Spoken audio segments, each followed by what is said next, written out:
Bien, bah écoutez, je trouve quand même qu'en 3 mandatures, on a peu évolué finalement sur le sujet.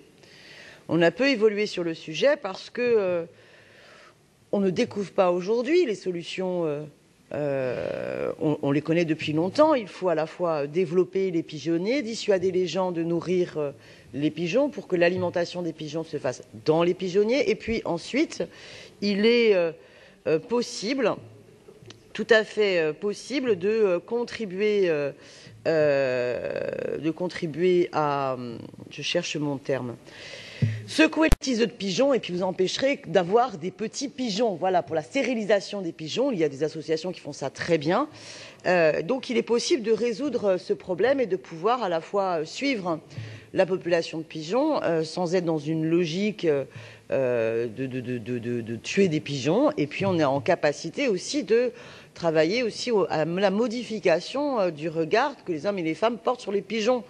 Non, les pigeons, pas plus que les rats d'ailleurs, ne sont des dangers sur la ville et ne doivent organiser la peur sur la ville, sur la transmission de tout un tas de maladies. Bien sûr qu'il faut surveiller, accompagner, vérifier, mais il est tout à fait possible de réguler.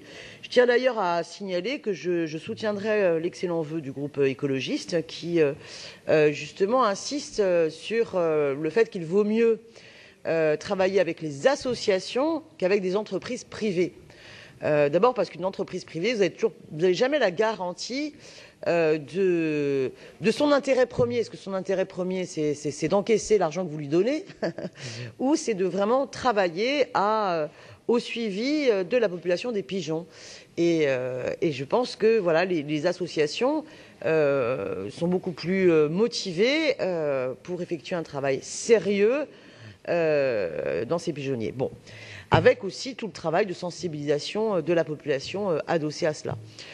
Maintenant, franchement, voilà, 3 mandatures, on en est là, on a si peu de pigeonniers, si peu de moyens accordés, je trouve ça vraiment regrettable, parce que je me souviens, moi, la première fois qu'on en avait parlé, c'était un conseil d'arrondissement du 20e sur la première mandature de Bertrand Delanoë.